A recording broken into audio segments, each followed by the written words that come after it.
Positibo ang isang kaalyadong senador ni dating Pangulong Rodrigo Duterte na makapagbibigay ang interim release request nito. Pupunta rin ito sa The Hague para magbigay ng suporta. Si MJ Mondihar magbabalita. Kumpiyansa si Senator Robin Padilla na pagbibigyan ng ICC ang hiling na interim release si dating Pangulong Rodrigo Duterte. Kung ito'y aprobahan, ilalagay sa house arrest ang dating presidente upang mas mabantayan ng kanyang pamilya ang kalusugan nito. Hinihingi natin yung interim release.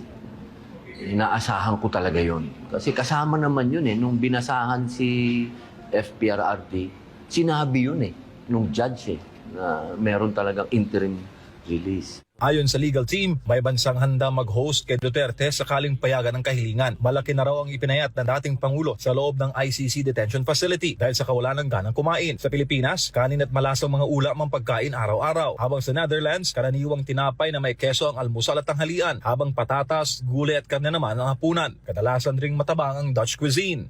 Ako, hoping. Kasi ilang buwan na, 5 buwan na doon si Tatay Digong. Dadalo si Senator Padilla sa mga pagtitipon sa The Hague sa linggo ng confirmation hearing ni Duterte sa Setyembre. Kahit na binabatikos ako 24 hours, okay lang.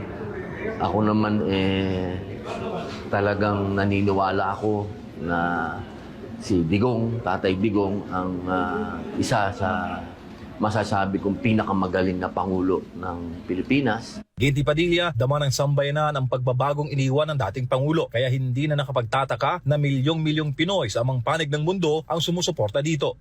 Kahit na sinasabi na ako ay tuta niya, ako ay aso niya, wala po kayong magagawa. Talagang sabihin nyo na kung ano yung gusto nyong sabihin, pero ako po'y naniniwala talaga na nakaramdam ang taong bayan ng pagbabago noong panahon niya. Sa huli ay nagbigay naman ng mensahe si Senator Padilla sa mga kritiko ni dating Pangulong Rodrigo Duterte. Ilang linggo na lang bago ang kanyang confirmation of charges hearing ngayong buwan ng Setyembre. At doon naman po sa mga kababayan natin na hindi man kayo Tatay Digong, isa lang po ang paalala ko.